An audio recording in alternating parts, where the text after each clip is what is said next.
However, we'll forge ahead. And at this time, I'd like to invite Vice Chair Duarte to bring greetings from the Board of Trustees. Marvin, if you wouldn't mind taking it away, please. Thank you, Mr. Chair. Good evening, everyone. It's a pleasure to be here with you this evening to welcome our new and returning chairs, co-chairs, school administrators, senior staff, and fellow trustees to our first Catholic School Council of Chairs meeting for the 2020-21 school year. We are truly grateful for your dedication and service to sustaining and advocating for Catholic education in Halton. We recognize that our success as a system is reflective of the healthy and vibrant partnerships of staff, parents, pastors, and members of our broader community. Each of you play an integral role in your school community, and the exceptional work that you do ensures that our students reach their God-given potential in our Halton Catholic schools. Thank you for all that you do to help build community within your schools and for strengthening the partnership that exists between your school, home, and parish. The vibrant partnership that exists between home, school, and parish is always important. But perhaps this school year, in light of the many challenges facing us as we live through a global pandemic, our ongoing collaboration is even more critical to the success of our students. On behalf of the Board of Trustees, we wish you continued success as you accomplish great things in your school community. Thank you.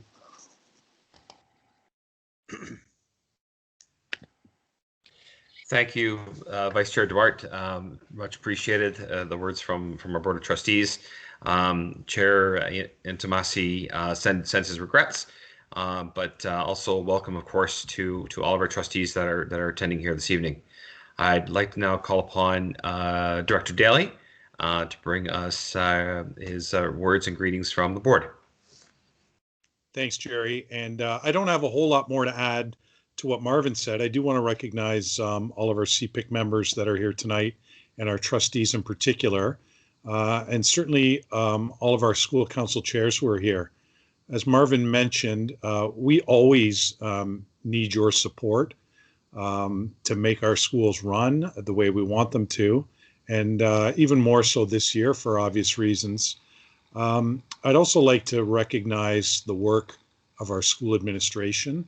We've got a number of our school administrators with us tonight, and the work they've done trying to ensure the safety of our students and our staff has really been nothing short of remarkable. They've certainly risen to the challenge in very challenging circumstances. So I do want to personally thank them and thank them on behalf of our senior staff. And I know we'll have a great meeting tonight. So thanks to Jerry and Nancy for putting together the agenda tonight. It's great to be here with you. So thanks very much. Great, thanks very much, Pat. Always welcome, and yeah, I don't think anyone can echo enough the sentiments of thanks to everyone for persevering through these challenging times. Thank you very much.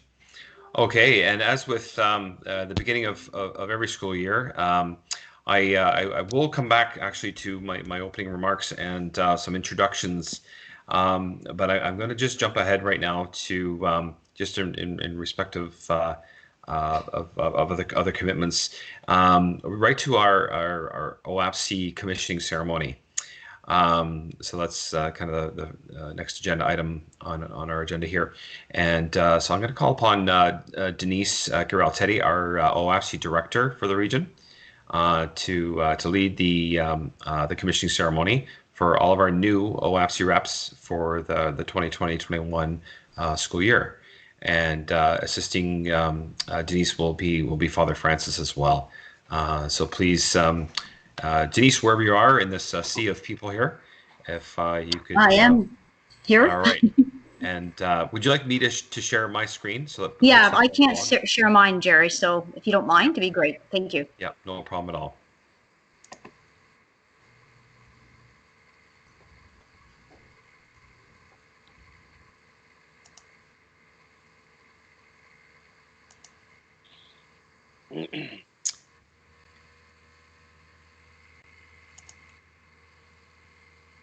Oh, okay. Is that visible to everyone?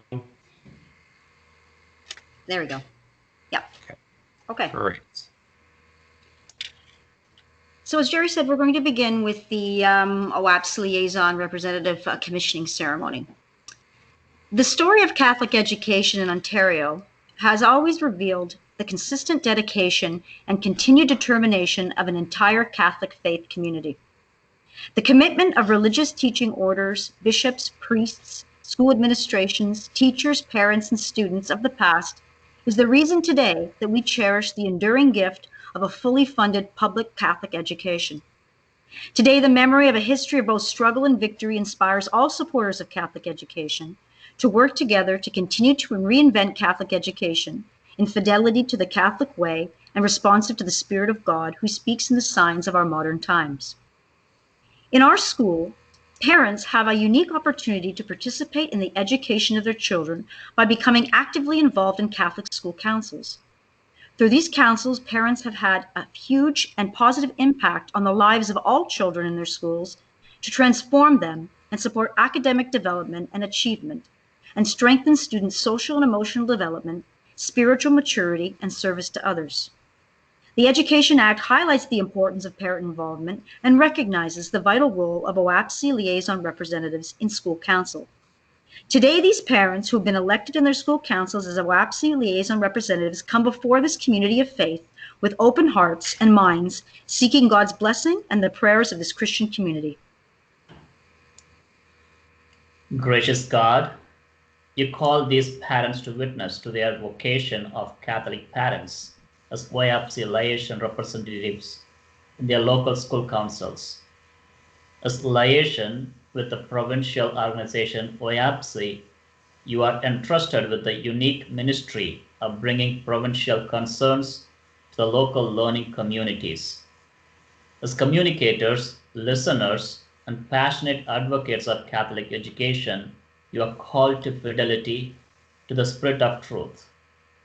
With God's help and the support of this faith community, are you ready to be a point of reference for information sharing between OAPSE and your school council, and to be an advocate for Catholic education? I am. Let us pray. Loving God, these parents have responded to their baptismal call and embraced their vocation as Christian parents. Enable them to understand more clearly the challenge and the joy of discipleship. Let them be a constant reminder to one another and to their children of the Spirit of truth present among us. Empower them to become powerful witnesses with their local community of the gift of Catholic education for the sake of all children and for the life of the world. We ask this through Christ our Lord. Amen. Amen. Amen.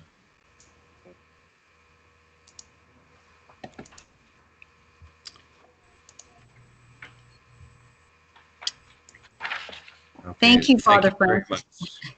You're Yeah, welcome. go ahead. Denise. Okay, thank you. So just an update for school councils and OAPSE reps. Again, my name is Denise Corral-Teddy. I am the Halton Director for OAPSE. A very warm welcome to all of our new and returning OAPSE reps for this school year. Thank you very much in advance for your service to the Catholic school communities, for your commitment to advocate and enhance the parent voice and parent engagement this year. So to start with, I sent out a November newsletter, and thank you very much to the board and to Andrea in particular for making sure that got out to everyone, I hope. It highlights the steps that you need to take as a Halton OAPSE representative. So the first step, just to review very quickly, as part of the newsletter that was sent out, was to review what OAPSE does. And it's really important that you do access the website at oapse.org. There is sort of a good background for you in terms of what we're all about, the postings that are there in terms of newsletters or directors or regions. It's all there for you to peruse. And then sign up for email updates, which will be sent through OAPSE. Communicating then from the info from OAPSI to your parent councils is part of the responsibility as a liaison rep. And attending the webinars and encouraging the parents on your councils to access OAPSI webinars. During the month of November, over 3 weekends, OAPSI has held a variety of parenting positively in a pandemic, featuring many speakers from Michael Way Skinner to Dr. Ann Jameson and others. And they're now currently posted on the OAPSI website for you to view. So all interested parents are welcome to take advantage of the webinars that are there to view them. Also to encourage parents to take our return to school survey at OAPSI, and I'll talk a little bit about why that's important in a minute, and to access the parent engagement resources. Again, realizing that a lot of what's posted on the website would have to be adapted to a virtual world, but there are things there that you're more than welcome to access as part of parent engagement. Of course, like us, follow us on social media. And I think for me as a Halton director, to communicate with me about Halton success stories in your schools, I'm required to report back to the board of directors in terms of my regional report. And that's also part of our newsletter series as well. But I'm really interested in things that I can post about success stories, things that are doing that are very creative, that are coming from Halton. To proudly feature us. I can be reached at halton@oapsi.org, and that is also posted on the OAPSI website under the regions as well. My next board of directors meeting is in January 2021. So I encourage you, if you have any questions, concerns, comments regarding any aspects of education, parent engagement, parental concerns, or OAPSI in general, please email me. OAPSI partners, and you'll find if you haven't already, looked at the website with many other organizations, such as the Institute for Catholic Education, the Assembly of Catholic Bishops of Ontario, the Catholic Principals Councils, and it sits at many working tables with the Parent Engagement Office of the Ministry of Education for the voice of Catholic education. For those of you who attended the webinar last Saturday, we were able to have attendees ask questions of the MPP, an official education critic for the opposition, Merritt Stiles, as well as the minister himself, Minister Lecce, who was in attendance as well, and spent an amount of time trying to answer parent concerns, which were ranging obviously from COVID to curriculum to class sizes and things like this. OAPSI is in direct contact with the minister in his office on a regular basis. He has attended board of directors meetings that we sit at, and of course, he's interested in hearing parental input by attending the webinar from OAPSI that was offered.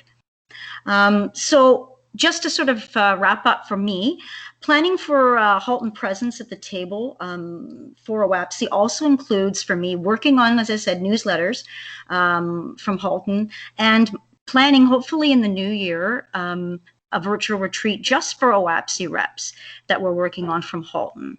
So that's a little bit about what's going on in terms of the future. I do welcome, again, any questions, comments, to email me through the Halton at OAPSI. So thank you very much for your time, and I look very forward to working with all of you this year. Thank you. Terrific. Thank you very much, Denise, and congratulations, and thank you to all of our new and returning OAPSI reps for this year. We look forward to your contributions and roles to play this year. So thank you very much. Okay.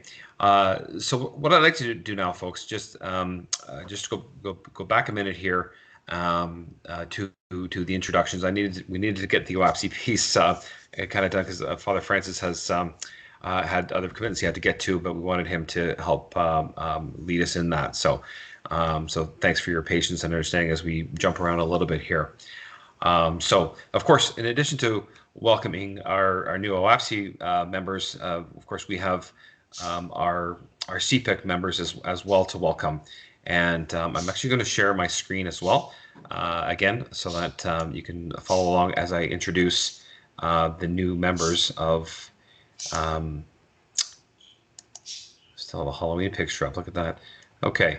So the new and returning members of CPIC for your school year.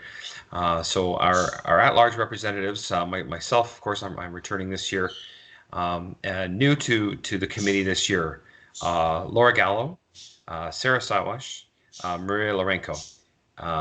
Welcome and congratulations, ladies, for joining CPIC.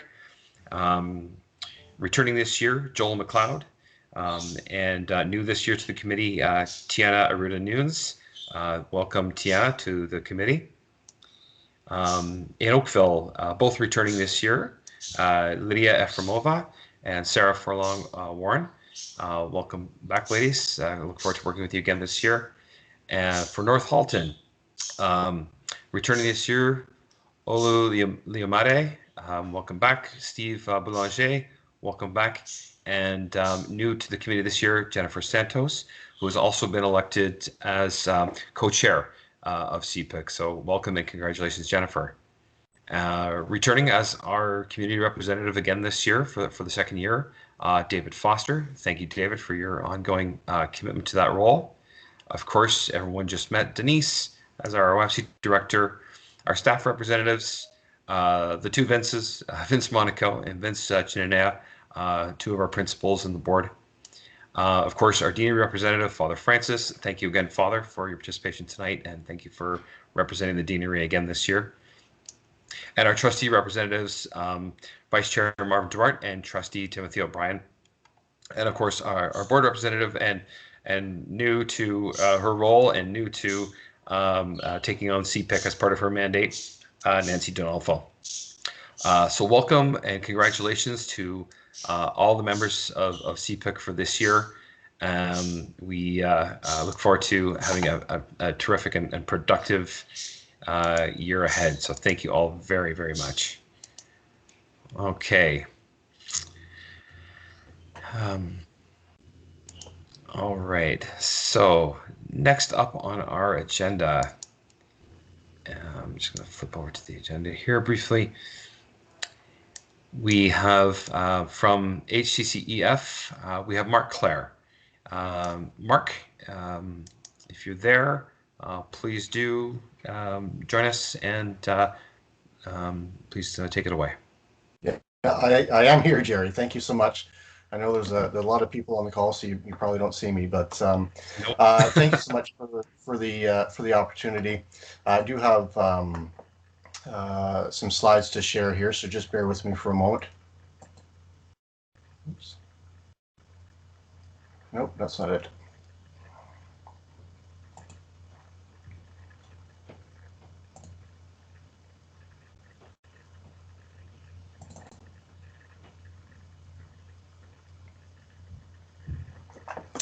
All right. So I know many of you are familiar with the Halton Catholic Children's Education Foundation. I know there are some new folks that are involved in CPIC or as part of the Council of Chairs. All right. So, our mission is that, we want to help HCDSB students succeed at school. And we do that by providing financial support to them. Our vision is that all students have equitable opportunities in school, regardless of their financial barriers to learning. All right. So who we are. We raise funds to help HCDSB students to overcome financial barriers to learning. We help HCDSB students to succeed in school. And what we do, we help HCDSB students with basic necessities such as food and clothing, school activities with a fee, school trips, sports team fees, that kind of thing is what we help out with.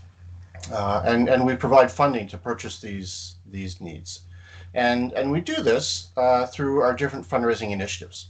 And we are self-funded, so all of the funds that we raise go to support students and families in need. And a number of you were at our recent evening with Bishop Crosby. It was a virtual edition this year. And I know a number of you were in attendance, so thank you for supporting that event. It went off very well. We weren't entirely sure how things would go, but I think it went off very well. We had wonderful support from all of the trustees and from Director Daly and the senior staff. Lots of principals, vice principals, school board staff, and parents and students were in attendance to support us for the evening, and we had wonderful entertainment from very talented HCDSB staff and students who entertained us with their musical talent. And of course, Bishop Crosby was a wonderful speaker, a keynote speaker as well. He's got such a great sense of humor and has wonderful stories to share with us as well. So 375%. So that's the increase we've had since, if you look at March, since March this year compared to since March last year, that's the number of 375% increase in the number of students that we've helped this year compared to last year. And so a huge increase, as you can imagine, because of COVID-19, lots of demand for basic necessities, technology, people really struggling. So we saw a huge increase in the number of students and number of applications from school board staff. And so here is an example of the urgent need that is out there. This particular student was living on her own and needed some assistance. Had a rough family situation at home, a verbally abusive mother, and so needed some assistance to help her live on her own. So the school provided some support. And we often will partner with schools to support their students and families in need. And so this is an example of one of those situations. Another quick example, a note back from one of the principals expressing thanks that the mom had shared for the grocery gift cards. She was so appreciative of the help through the foundation. Really helped to reduce some of the stress that she was undergoing as a single mom. Unfortunately, she had lost her husband recently, and so that was certainly compounding the COVID-19 situation as well. Lots of challenges there. And so here's just an example, and I know a number of you have seen this graphic before, but just the number of the numbers in orange there are the number of students that we have helped, and our fiscal year goes to March 31st. So up to March 31st, we saw a huge increase. All of March, actually, we saw a huge increase. And then already this year, since April 1st, we've seen a huge number of students, as great as a couple of years ago. And oh, here comes my dog. Hello, dog. So huge increase in the number of students that we've assisted over the past little while here. Category needs, so it gives you some sense of what kind of needs are out there, whether a family is in crisis, a health crisis, or job loss, or a death in the family. Basic necessities. School activities obviously is very low this year, and then certainly a large increase in applications that involve newcomers, families that are newcomers, and so lots of increase this year compared to previous years as well. Applications by community. So often we get people asking us, "Hey, how many people in our community are being assisted?" And so this gives you a sense. The numbers in yellow are our current fiscal year. Burlington certainly typically year over year is sort of the largest number. Oakville and Milton typically be are similar in nature, although Milton has been coming up as far as number of applications over the past couple of years, and then Halton Hills is a little bit lower. So what's next? We have our board of directors is working on a strategic plan. We are going to be launching a new rebrand with a new logo in the new year as well, which includes a new website. And so we're working well on that at this point. And then in the spring, our next event is the 24-hour fast, and I know a number of you have participated in that in the past. Similar to a walkathon, runathon, we ask people to fast for 24 hours, and they can fast from whatever they would like.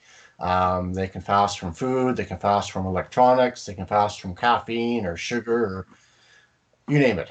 And then so we ask people to join, register as a team, and lots of schools registered last year. We had 32 teams. We would love to get to 60 teams this year. So it's just wanted to get that on your radar so that you can put that in your calendar.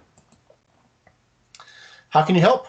Well, we would love if you could spread the word. If you know an HCDSB student or family in need, we want to help. And I know a lot of principals and vice principals and social workers will reach out to me and say, hey, Mark, we're thinking about applying for this situation. Is this something we can apply for? And we have a great conversation around that. We also want to continue to be able to say yes to helping HCDSB students in need. And so we're looking to connect with other parents in your school community. Parents maybe have business connections, and so we're looking to make those connections as well. Again, that's going to help us to continue to say yes and to continue to help students and families in need. And if you want to contact us, that's me. I'm Mark Clare. I'm the executive director with the Children's Foundation. It's my email address there, and our website and our social media platforms are there as well.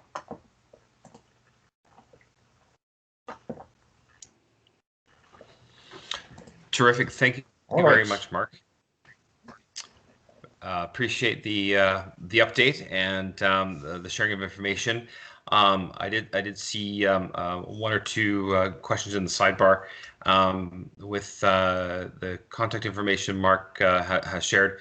What I would ask at this point, just more because we got off to a bit of a late start. Any questions? Please contact Mark directly. I know he'll be happy to respond. There was questions around type of help that's needed and whatnot. I know it's primarily financial, but are there other means? So please do direct your questions to Mark, and I know he'll be happy to get back to you. So thanks again, Mark. I'll always appreciate it. Okay. All right. All right. Yes, and Mark, thank you for posting his contact info in the chat. So by all means, folks, just feel free to copy the chat info there and contact him directly. Yeah. Thanks very much, Jerry. Appreciate the time. Yeah, my pleasure, Mark. Thank you. Okay. Next up, we have a presentation on the D2L learning platform. We thought this would be something worthwhile for everyone to have a bit of a walkthrough. And it's from and Nancy, perhaps would you please introduce who our speaker is? I'm sorry, I don't have the individual's name who's going to be speaking to. I know someone from our curriculum department, but Nancy Donalfo, if you would please do the introductions, please. Sure, Jerry. So I'd like to welcome Joanne Kinney, one of our curriculum consultants. Joanne's going to share a presentation on D2L with the parents. And Joanne is the support to all of our staff, all our teaching staff, elementary and secondary, with their D2L platforms. So Joanne is going to share her screen now and present. And parents, once again, Joanne will have an opportunity to answer a few questions, and then she will also take questions to the CPIC address if there is too many questions tonight. Okay, thanks. And Joanne, just before you start, folks, hopefully by now you've been able to navigate the controls, and you can see now you should hopefully have a split screen, one with the slideshow in front of you, and the rest you should be able to see the list of participants or the chat. So hopefully by now everyone's got that figured out. And please do not click on take control or request control. Please leave control in the hands of our presenter. Okay, thank you very much. And please go ahead, Joanne. Thank you, everybody. It's a pleasure to be here. Could you just confirm that you can hear me okay? Yep, can hear you fine, Joanne. Perfect. So tonight I'm going to do a brief presentation on Brightspace for families, or for Brightspace, which is our VLE or LMS, whatever you want to call it, for what our teachers are using in the virtual environment. So I just threw out some acronyms there, and I'm going to start off by explaining what some of them are so that we're all on the same page there. So VLE stands for Virtual Learning Environment, and LMS stands for Learning Management System. Those are essentially the same thing. And if you want to use an analogy, it would be like saying a cell phone or a mobile, except in our learning environment, our virtual learning environment world. You'll also hear D2L thrown out occasionally, and that stands for Desire to Learn. That is the company's name, and that is who the Ministry of Education has contracted with to provide the virtual learning environment for all publicly funded school boards across Ontario. The other thing you may hear about is D2L Brightspace, and that's the actual product or the platform that we are using, much as we might talk about an iPhone 10 or something like that. And one of the many tools that we'll actually be talking about tonight is Brightspace Portfolio. And just as we have on our phone cameras and contacts and calendars, there's a plethora of different tools within Brightspace. And I'm going to be showing you just a couple of them. All right, so here are some commonly used tools in Brightspace. You'll see that we have the announcements here, and this is, it allows for multimedia, and it creates a rich place for teachers to communicate with their students. We also have the assignments, which is where students can submit work that they've done for the teachers. Teachers can provide feedback to that work right in the assignments, and students can access their feedback right in that assignment. It's sometimes referred to as Dropbox. I mentioned already Portfolio, and I'll be talking a little bit more about that later. It is a way for students to submit pictures and videos and other evidence of their learning so that teachers can provide feedback on it and assess it and so on and so forth. There's also the content tool. This is where teachers will house the content that they want students to learn.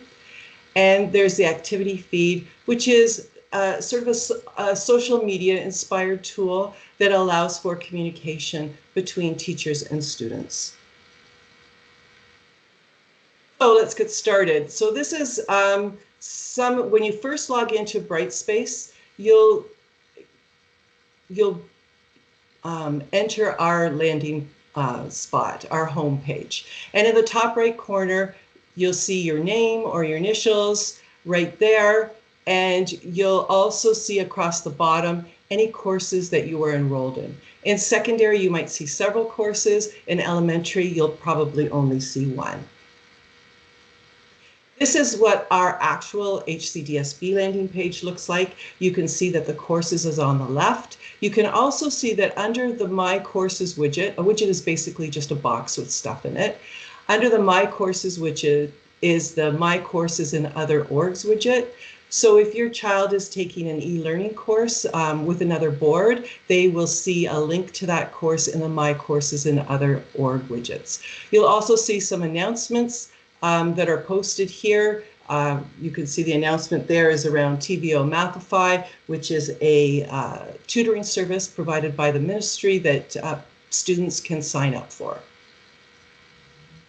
So the course homepage, what's on there? So you'll know you're in the course homepage when you see the name of the course here. Typically it's the teacher's name, the grade level, you'll see that right here. To the left of that, you'll see a house icon, and that will take you to the landing page or the home page for the board that we just looked at. On the right, you'll see a number of icons. You'll see what we call the waffle, and this is another way to access courses. So you can always click on the waffle to find your courses. You can access the email that's within the D2L Brightspace environment, the same with the chat. And if there's any notifications, you'll see a little red dot beside this bell there to let you know that there's some notifications. And you'll see this top part here. You'll see these icons at the top. You'll see the name here. in every page you are in D2L Brightspace. Underneath that, you'll see what we call the nav bar. So this particular nav bar has a number of icons on it.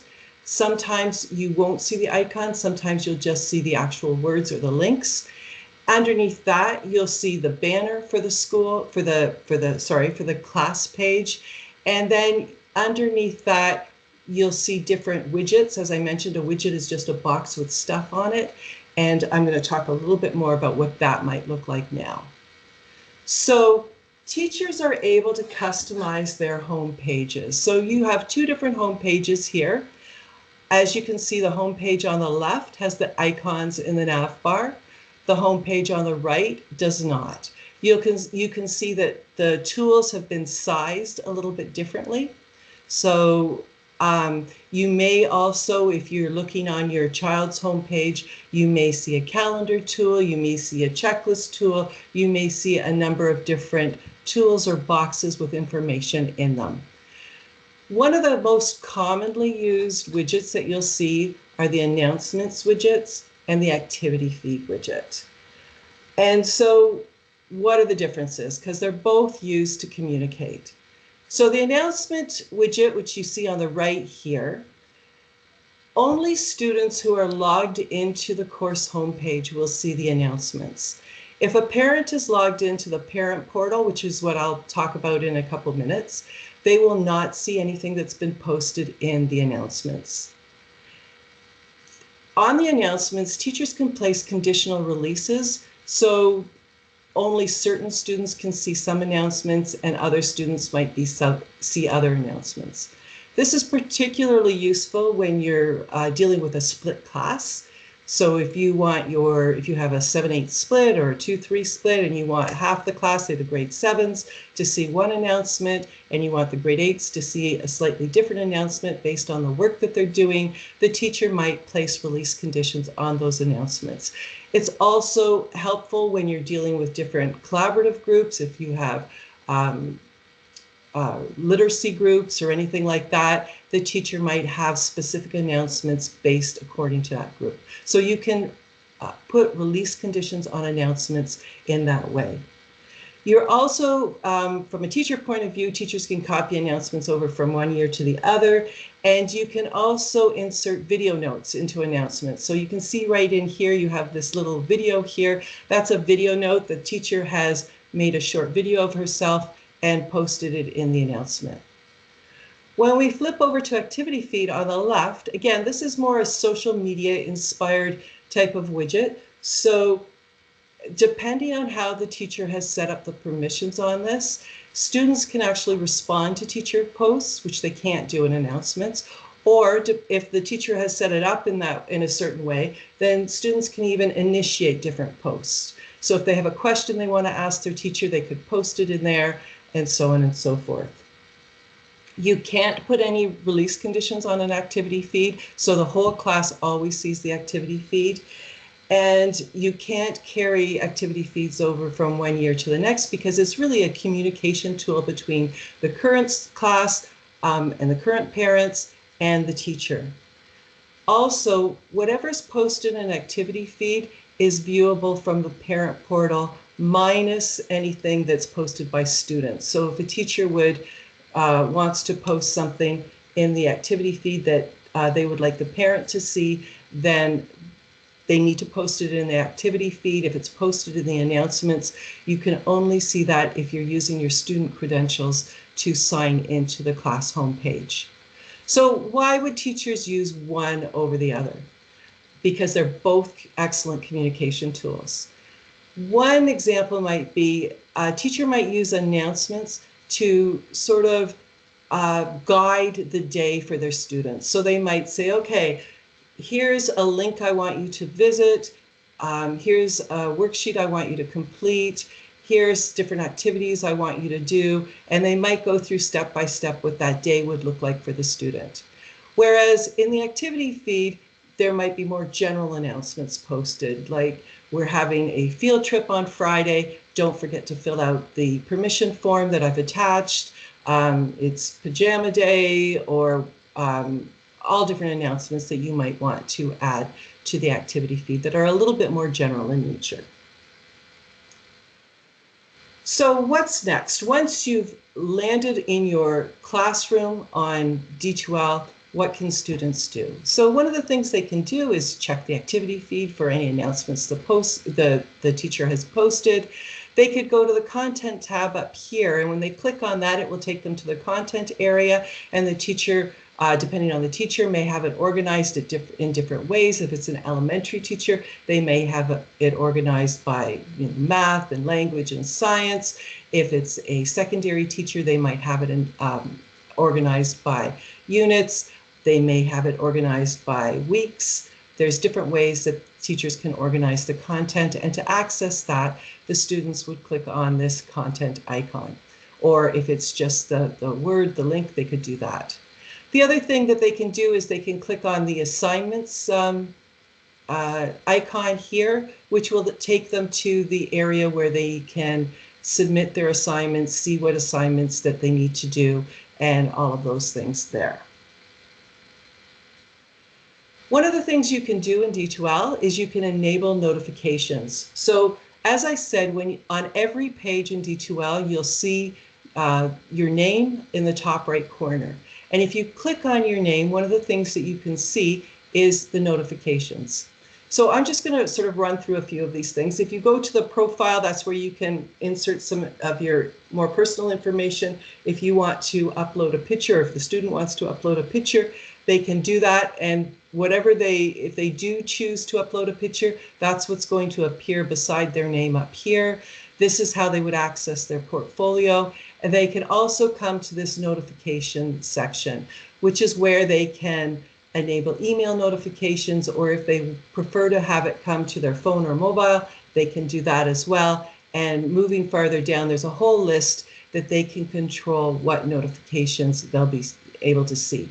And this link here, and I did put the link to the PowerPoint in the chat, this link here will show you, is a little video that will give you some additional information. Okay. So the next thing I'd like to talk about is the portfolio tool.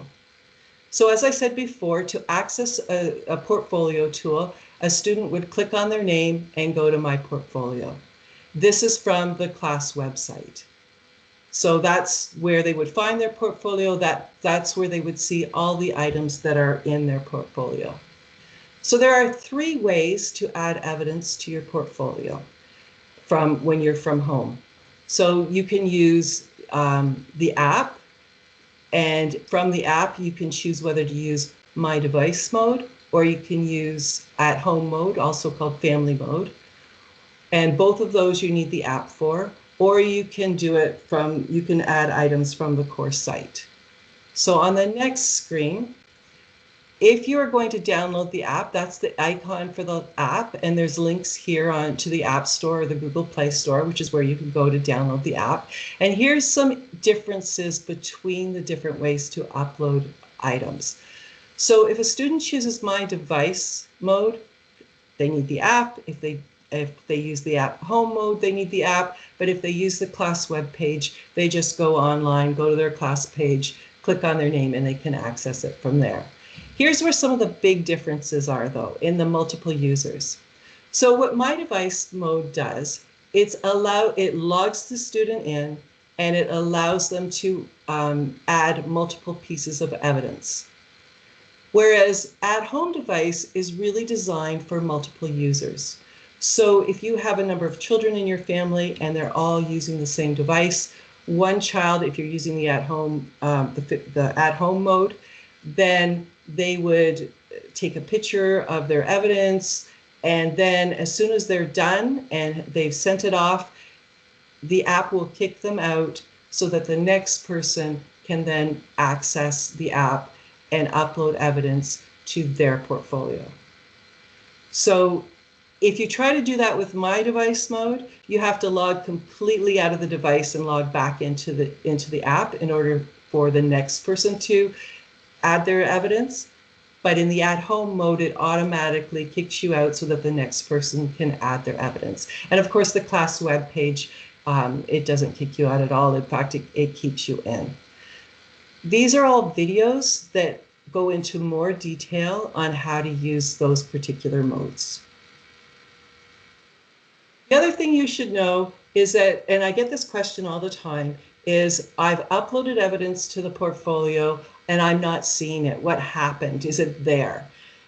And whether you see that evidence immediately or not in the portfolio depends on what the teacher has done in this section when the teacher goes in to control it.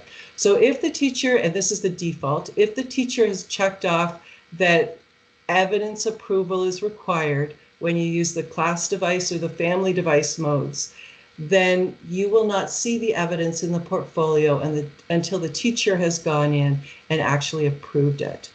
In this case, as you can see right here, if you use the portfolio web tool, so from the class website, it will go directly into the portfolio because this has not been clicked off. And the same with My Device mode. In this case, My Device mode has not been clicked off. So if either of those modes are used, the evidence will go directly into the portfolio. But in this case, because this is clicked off, the teacher has to approve it before you can see it in the portfolio.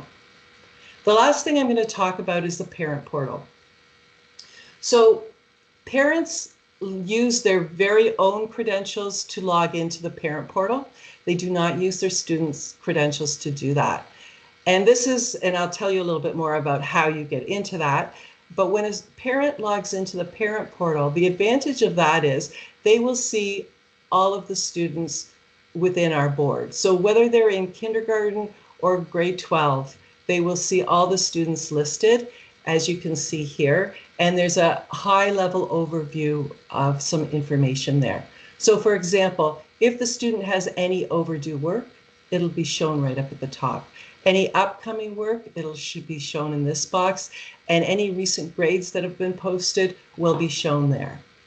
To find out more about individual students, they could just click on the student name and then they will see more information as is in this slide. So up in the top left corner, you can see who you're looking at. So this is Ashley. You can see that Ashley has a few things that she's running behind on. You can see that there's nothing upcoming within the next couple of weeks. And you can see that there's been some recent grades posted. Can you just confirm that you can still hear me? Because I think I'm having a little bit of trouble with my headphones. All good. Okay, I'm just going to take them off for a second and go to a different mode. Can you hear me now? All good, Joanne. Okay, perfect. All right, so the other thing that you'll see is portfolio items. So this shows you in the background the picture of the latest portfolio items that was uploaded. So you can click on here to see everything that was uploaded to the portfolio. And here, this is the activity feed post that I was speaking to earlier. So anything that the teacher has posted in the activity feed, you will see right here. So those are the things that the parent will see when they log into the parent portal. To get to the parent portal, this is what the parents need to do. They need to go to this website, d2lguest@hcdsb.org. And for their username, they're going to use the email address that's on file at the school. This is really, really important. The email address that the school has must match what goes in this box here. And if it doesn't match, then when you go to forgot my password, because you want to be able to input a password, you will not get an email with a password reset link. So if you try to log in here, you put in your email address and you're not getting any kind of a response, you need to contact your school and double check that the email that you're using is what they have on file.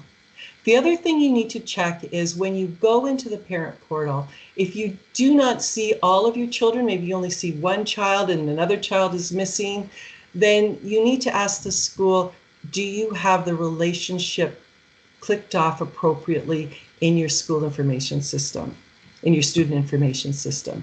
Because This information is all housed in one place in the student information system that the school is responsible for inputting. So they will have all that information for you. And we do this way because for security reasons.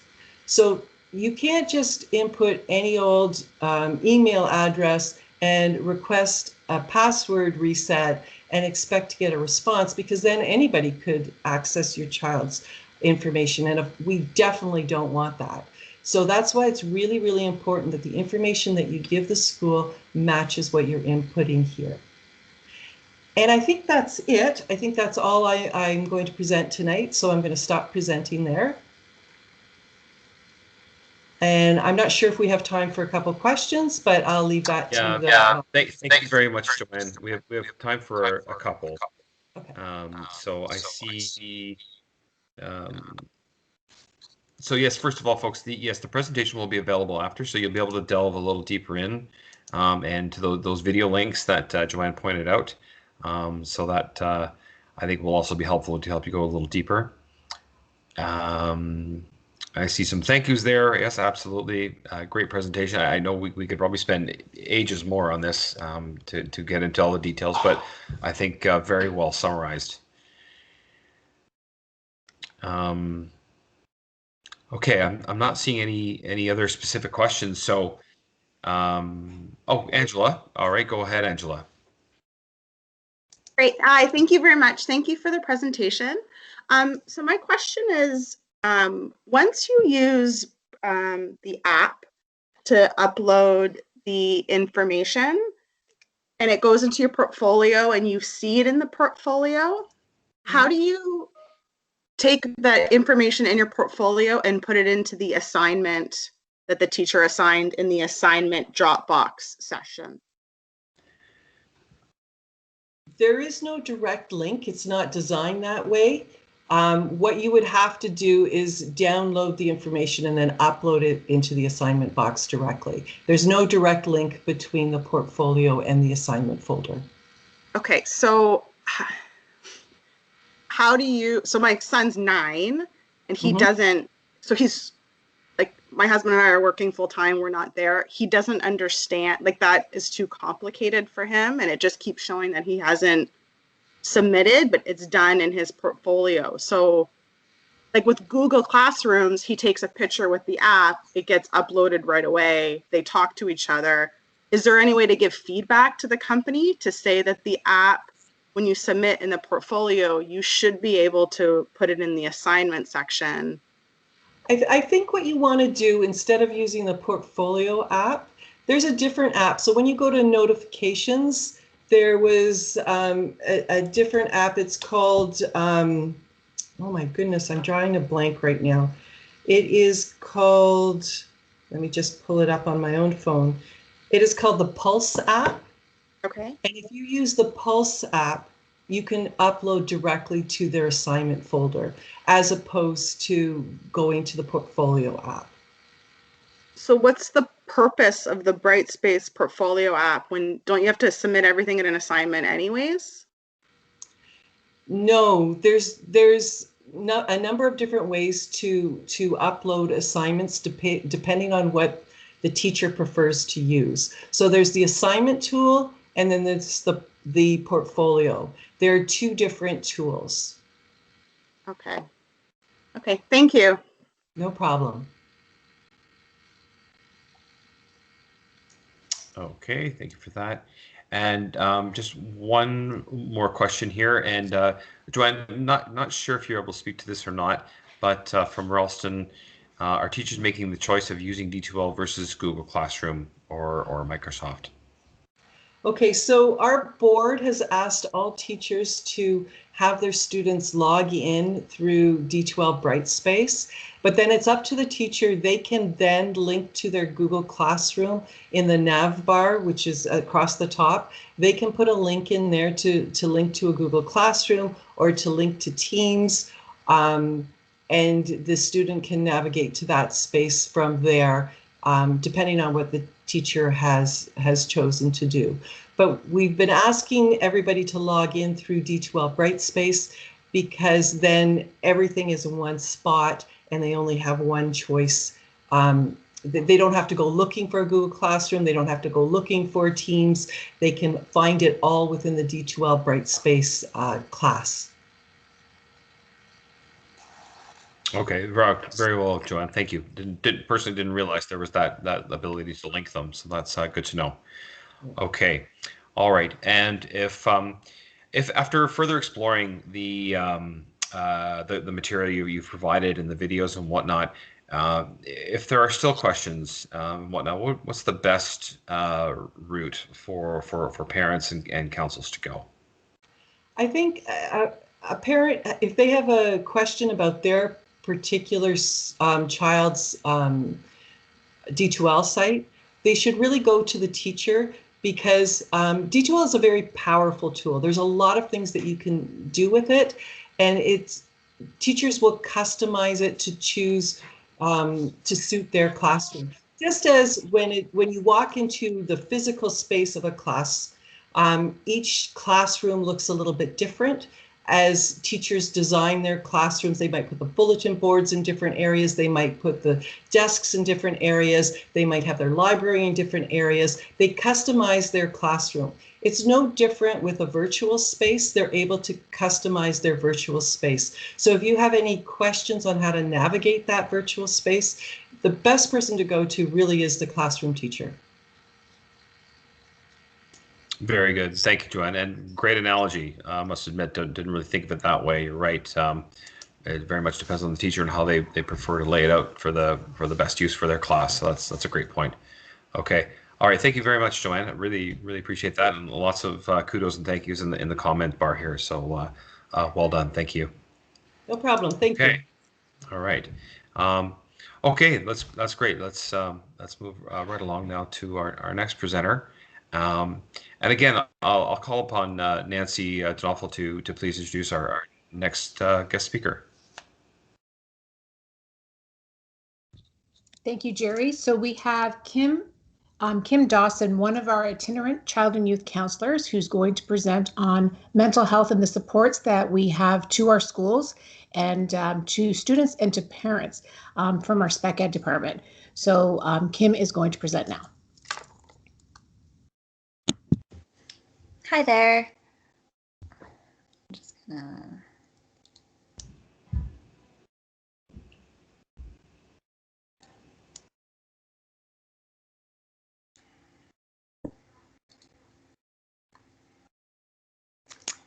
Can you see and hear this? Yes, we can, Kim. Perfect, thank you. Okay, so I'm going to talk a little bit tonight about the mental health and well-being approach in our school board.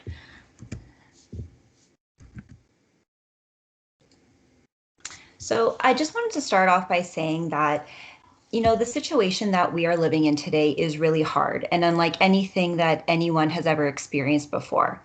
The stress and challenges that come with it are real, and we are requiring a little extra support to manage these days.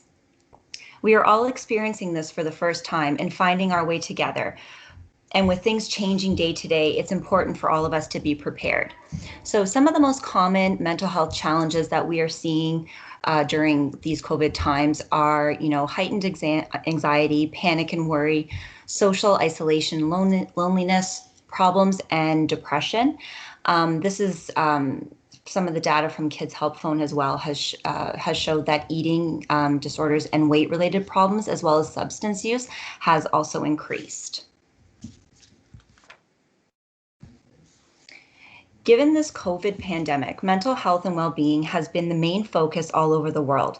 How people are coping has become a top priority, and our schools are no exception. We are committed to supporting the mental health and well-being of all of our students. So this pyramid is based on Maslow's hierarchy of needs, starting with the physiological things we need, you know, basic air, food, water, shelter for our basic survival. Once that's achieved, safety is the next priority. Personal security, our health, job security are all very important. Then we move up to love and belonging, a sense of connection, having friends and family. We all need to feel that we have a place somewhere. This is the foundation of where self-esteem comes from, which will motivate us to make the most of ourselves, which reflects in our ability to perform at school. So as you can see, there's a lot that needs to be in place for students to do well academically. If we don't take care of the needs at the bottom, then students won't be able to perform at the top level. Even though this title is specific to schools, it applies everywhere. So at home, in the community, and in the workplace. Kim, I'm sorry to interrupt. Yeah. I don't think your slides are advancing. Oh my gosh, I'm sorry. Yeah, it's not in presentation mode. We can see your PowerPoint screen. Okay, because it's yeah. Okay, oh, it's okay. I'll try again.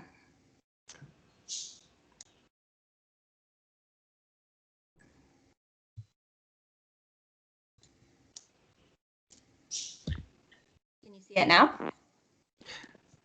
Yes, there we go. Much better. Thank you. Okay, sorry about that. Okay. So I'll just go back to show the previous slide that I was talking about with the hierarchy of needs. So basically saying that what we need to achieve at the top level for academics, all those other levels need to be in place to help students get to that level of, to accomplish those academics. So I'll just move on to the next one. So social emotional skills can be learned, practiced, and applied across the curriculum throughout school experience, inside and outside of the class, at home, and in the community. As with any new skill, social emotional learning takes time and practice. Schools and classrooms are able to provide those natural opportunities for students to develop, practice, and reinforce these skills. Educators are able to model and use social emotional learning practices daily.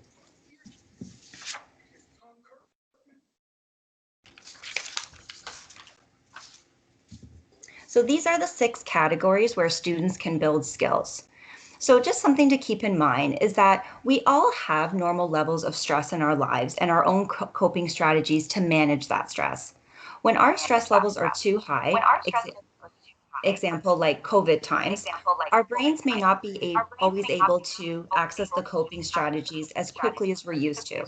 That's when we may see tears, angry outbursts in our children. Now, that doesn't mean that they can't, but in that stressful situation when they're struggling, they aren't able to access those skills. This is where adults can model the skill or remind them of a strategy that works for them. So example, like, offering for a student to take a break or go for a walk, listen to music, something to kind of help them manage their stress levels. So this is our board's tiered model of intervention for supporting student mental health and well-being. A quick overview of each tier. So tier 1 is our preventative and intervention strategies that are good for all and can be done class or school-wide. This tier focuses on social emotional learning, teaching students how to recognize and identify their feelings and how to regulate themselves. Tier 2 is for some. This is where individual, small group, board, or community supports may be required to address needs. It could look like one-to-one child and youth counselor support, connecting family to community agencies, or in-school supports. Tier 3, for the few, they may require an alternate placement to address mental health needs. So for an example, it could be a treatment center. These placements work with families and school and the homeschool in a wraparound support for these students. So here's some examples of our Tier 1 prevention and intervention strategies. There are many evidence-based programs approved by our board that schools are using to enhance social emotional learning. These programs will vary from school to school depending on what the principal and school team identify as a need. The above programs have been adapted to virtual practice. That way they're able to reach students in the classroom as well as those learning from home. The overall creativity of all the staff to adapt to new ways of engaging, teaching, and connecting with students has been truly remarkable. An example of this would be the creativity in creating the Google Slides interactive classrooms. Roots of Empathy visits are now done virtually. So whereas the baby used to come into the school for visits, due to COVID, that can't happen. So students are still able to see the baby's growth and development, but through a virtual visit instead. So I'm just going to show you a quick example of a virtual classroom. If it'll open for me.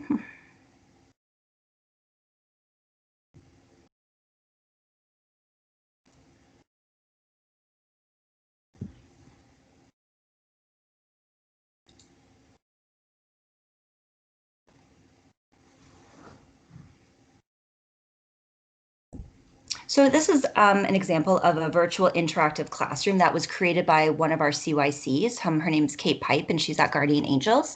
So this is just a quick snapshot of what it looks like. I'm not going to go into each one because my computer is kind of lagging a bit, and I don't want it to kind of get stuck. But so a perfect example is that if you click on the fish tank, it will play relaxing music while showing you a live video stream of like a tropical fish tank. Then if you click on Miss Pipe, she's reading you stories.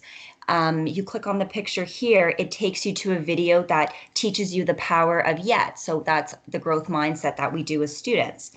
The dog at the bottom, we used to have therapy dogs come into our schools to provide some support to students. And then obviously now we can't have that. So she has it as like a link to like cute puppy videos, and, you know, kids can bring in their own stuffies from home to kind of cuddle them for that time to kind of self-regulate. And then the penguin offers like funny little penguin videos, and the glitter jars offer like mindfulness videos. So it just goes to show you there's lots of creativity and ways to reach everyone. These links can be shared with the teacher for classroom engagement, as well as sent home to students, and then they can engage from home as well.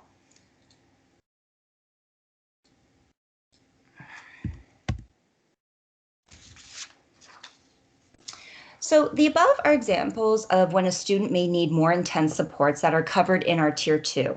It's important to understand these behaviors in the context of mental health and to notice when there is a shift in a student's baseline behavior, which is their typical day-to-day way of being. How we respond is critical. We can't always assume that a child is having a mental health concern. Some of the examples that are listed above could also be a sign that someone is grieving. So we always want to be careful with how we approach a student with these. It's not only what we are observing, but how often, how intensely, and for how long. To be aware of how much this is interfering with their regular day-to-day lives and if it's distressing for the student. So examples might be, you know, if you have a child that's, you know, usually comes to the dinner table and is very chatty, but now you notice they're a little bit more quiet, or you notice their sleep patterns are off and they're tired all the time, or possibly like a change in their grades, that's when there could be some cause for concern. And what to do when you notice a change. The very first thing to do is obviously have that conversation with your child to determine what's actually going on and the severity of it. The next would be to connect with, you can always reach out to their teacher or their CERT. The teacher can speak to their administrator to determine kind of what the next step is, whether it's CYC, possibly community resources could be suggested, or if need be, you can always speak to your family doctor. Schools are part of a community-wide system for care for mental health and serve as a critical link between students and mental health concerns. We will work with families and other external supports to wrap around students who are struggling. So it's a whole team effort to support any of our students. This is just a quick, some quick links to apps to help with coping strategies. These are easy to use and great to use on your own or as a family. Modeling to your kids how we as adults manage our stress will help enhance their own ability to find healthy coping strategies. And then I've just listed some resources here that anyone can reach out to. So Kids Help Phone, that's a 24/7 support online or support center. They also have great online resources. ROC, which is Reach Out for Kids, is services for Halton residents. It also has a 24-hour-a-day crisis line and a virtual walk-in Monday to Wednesdays. The School Mental Health Ontario, they have a large variety of resources for schools, students, and parents. I also added in the Halton region link here as well. That's where you can get your up-to-date COVID information for our area, as well as any general information about services in Halton. And our last thing that I added here is the as of yesterday, our board launched our mental health and well-being Twitter account. So I added the Twitter handle at the bottom there, and the symbol in the bottom corner there is the symbol from the logo from our Twitter mental health and well-being Twitter handle. So that's it. We're gonna this presentation will be emailed out as well, and if there's any questions, I don't know if there's time for questions. Yeah, not a whole lot, and I know this is a huge topic with many facets. So what I'm going to do, folks, again in respect of time, and you see obviously within the presentation that you will receive numerous resources that can be sought out and leveraged. So I think suffice to say, between the resources that are listed there, as well as, of course, going through your school. That seems to be the first point of contact, really, for these types of issues and concerns. I think that's more or less the direction here. But do take the time once you've got this presentation in hand, folks, to spend some time with it, and obviously talk amongst yourselves as school councils how you can, as school councils, support your school community. Because again, we've chosen this topic at this time for a particular reason. Not that mental health isn't important all the time, but particularly when we find ourselves in highly stressful times. Important to bring this stuff to light and to the surface. So please do leverage it. Please do think about ways and talk amongst your council how you can use this information and resources to support your school community. And of course, the support is there at the board should you need help with that. So I think we'll have to leave it there for now. I wish we had time for questions, but just in respect of getting everyone back to their families at a reasonable time, we'll have to forego the questions. But thank you very much. Terrific presentation, and clearly, again, by the comments that we're seeing in the sidebar, it's appreciated. So thanks again. Okay, great. And our final presenter for the formal presentation for the meeting tonight, one of our very own CPIC committee members, Sarah Furlong, will be taking us through a presentation on managing screen time.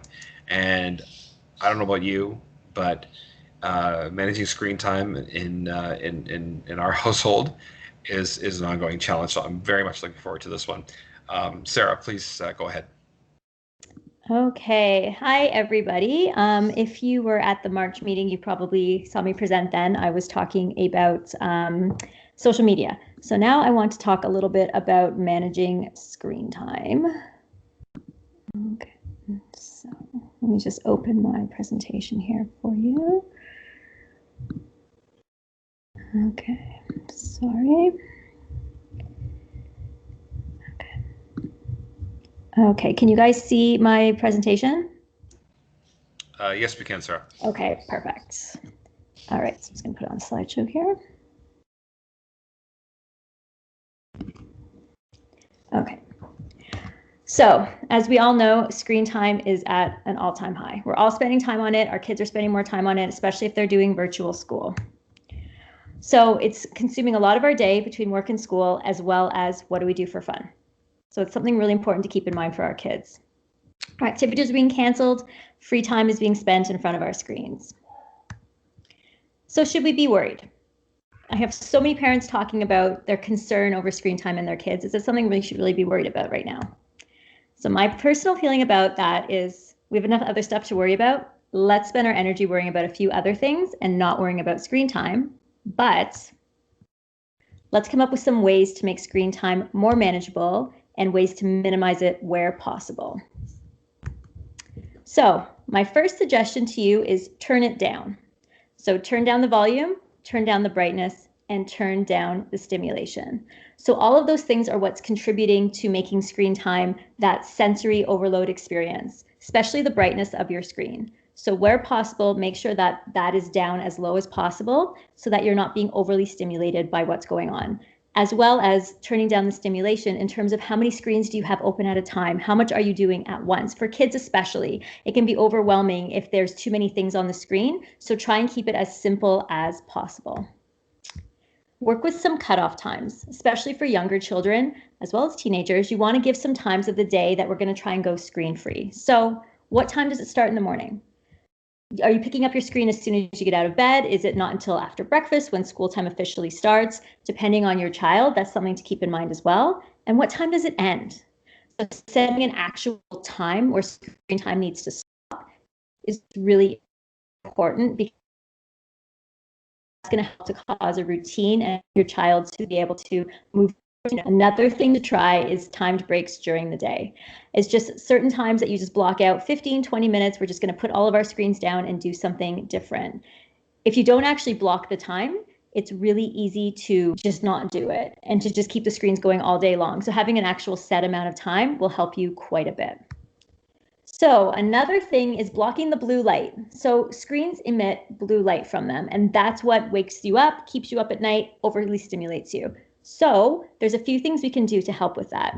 One being blue light blocking glasses. I use these all the time. My son uses them. They are fantastic, especially late at night. You put them on and they just stop that really bright light from getting through your eyes in the same way, and it doesn't give you the stimulation, so it's easier to fall asleep. You can also get blue light blocking cases that go over a device, or choose devices that emit less blue light. So this is going to sound strange, but watching TV instead of looking at your iPad is going to be better. So at night, maybe it's better to have family TV time versus everybody sitting on their own devices. You're going to get a lot less blue light in, and that's going to help with that screen time overload. The next thing I would recommend is limit what they see. So you want to set up filters for younger children. So when you go into like the YouTube Kids or whatever apps that they like to use, you want to set up some filters that are going to prevent too much stimulating content from coming through. So types of videos, types of shows, stuff like that, so that you can prevent them from just getting fed that type of content that's going to be overly stimulating.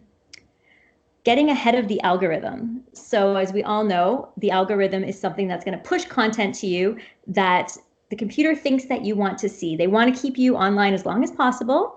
And the best thing to do is to not get that stuff pushed to you, because that's going to keep you online more. So how do we stay ahead of it? Your best thing to do when they're browsing, especially for teenagers, is open an incognito or private browsing window. That way they're not collecting the data from what you're searching for. So you're not going to be continually fed content and ads, that stuff that you like, because you're way more likely to stay online longer if it's content you're looking for. So make sure that you also are clearing your cache, deleting cookies, all that kind of stuff regularly, because that's going to help prevent Google and all different types of platforms from serving you up too much content that's intriguing, exciting, and keeps you online longer. And spend less time on social media. So back to the algorithm, it gives you what you want to see and sends you down rabbit holes. So for teenagers especially, once you get on it, it's really, really hard to get off of it. So the less you spend, the less that it's going to start serving you up stuff. It's not going to know you as well. Therefore, you're not going to be fed as much content that you like, and you're not going to be on it as continually. Check your settings. So there's a few things you can do to really help to give you natural feelings of time to put your screen down. So night shift, that's something that's offered on the iPhone, and Android has a version of that as well. And what it is it changes your screen at a certain time of day. So you can set it for 8:30 p.m., 9 p.m., 10 p.m., whatever time it is that you want, and your screen goes dark. It doesn't turn off, but all the settings go darker, so it eliminates some of that blue light and gives you that reminder that it's time to put my phone aside. Make sure you've set on your auto brightness so that your brightness isn't too high later in the day. What it does is it adjusts to the light in the room, so it keeps it consistent, so your screen isn't too bright compared to everything around you, because again, that's overly stimulating. And this is a really, really big one. Turn off your notifications. So the problem with notifications is that every time you glance at an iPad, a phone, your computer, is you see things pop up that remind you you need to be clicking on this.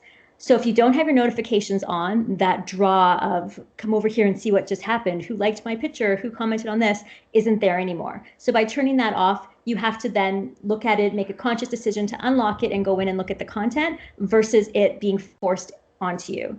This is especially good for teenagers who are on social media and are constantly checking to see if someone's liked a picture or that kind of stuff.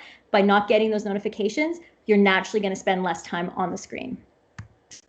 So find the positive. We're kind of stuck with screens right now, and there's no two ways about it, but it's not all negative. We can be very interactive with our screen time. So you can use it to play games with other people online. You can use it for video chats, all that kind of stuff. To be social, but not social media, real social. So, group Zoom calls. If your kids are into Minecraft, they can play with other kids online, finding ways to do that. And using it to get moving. If you're finding that you're having a hard time getting your kids off the screen, just pivot what kind of content they're looking at. You can find tons of great movement videos on YouTube, yoga type lessons, stuff like that, or joining an actual class where it's a set time where we're going to actually put our screen down to the side and use it as a tool to teach us versus just staring at it again and again. And then, can we do this offline? That's an important question to ask yourself and ask your kids. If they're doing something, can we do a version of this offline? So it's fun to be online all the time, but if there's an opportunity to swap out for a real life version, do that. So if they're playing a lot of gaming, maybe there you have a version of a game at home, you can put the screen away for a bit and play that. Take fresh air breaks and leave the phones at home. Kind of have it as a rule that we're going to go for a 20-minute walk, phones stay at home. It's just one way to sort of break away from it, and then you're going to be able to stay away longer and longer. It is a form of an addiction, having your phone, your device with you all the time, and you have to go with little breaks. Just being like, put your phone down, we're not looking at it again tonight, isn't really fair. But that 15, 20, 30-minute break, those are reasonable, and you can get longer and longer as you go through it.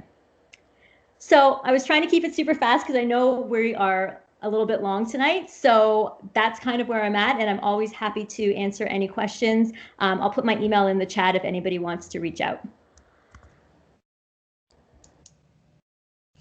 Thanks, Denise. My goodness, my head is spinning with all the things I could and should be doing.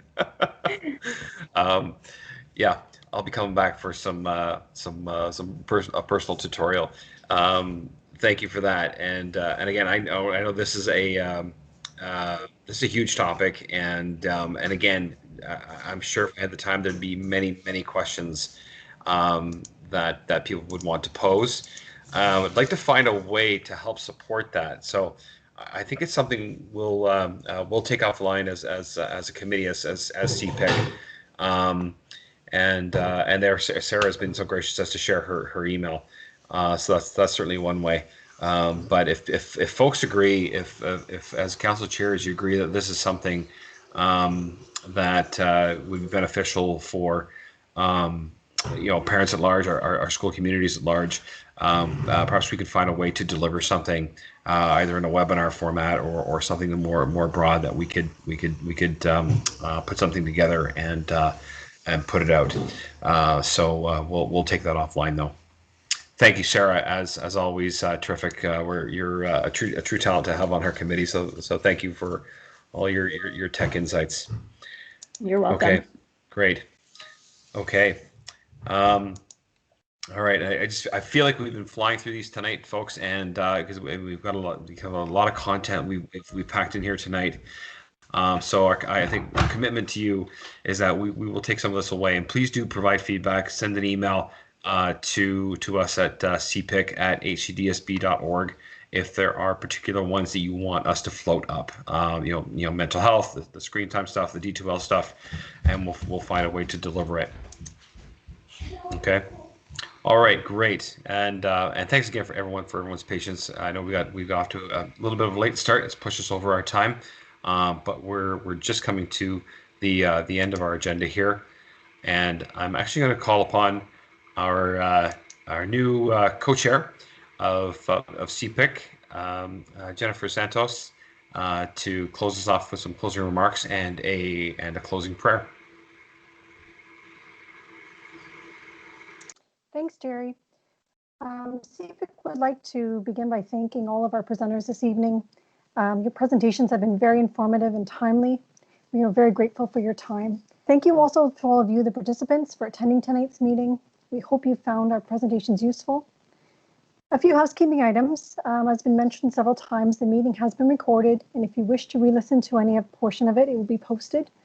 And the PowerPoint presentations from tonight's meeting will be emailed to all of the council chairs for you to share with your councils.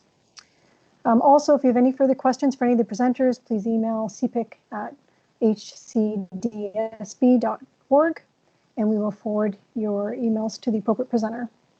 And lastly, please note that our next Council of Chairs meeting has been scheduled for Wednesday, February 24th. As we are leading into the season of Advent, we would like to close our meeting tonight with the following prayer. Please join me in the sign of our faith, in the name of the Father, and the Son, and the Holy Spirit. Lord Jesus, Master of both the light and the darkness, send your Holy Spirit upon our preparations for Christmas. We who have so much to do seek quiet spaces to hear your voice each day. We who are anxious over many things look forward to your coming among us. We who are blessed in so many ways long for the complete joy of your kingdom. We whose hearts are heavy seek the joy of your presence. We are your people, walking in darkness, yet seeking the light. To you we say, come Lord Jesus. Amen. In the name of the Father, and the Son, and the Holy Spirit, amen. Thank you again for joining us this evening, and have a great evening.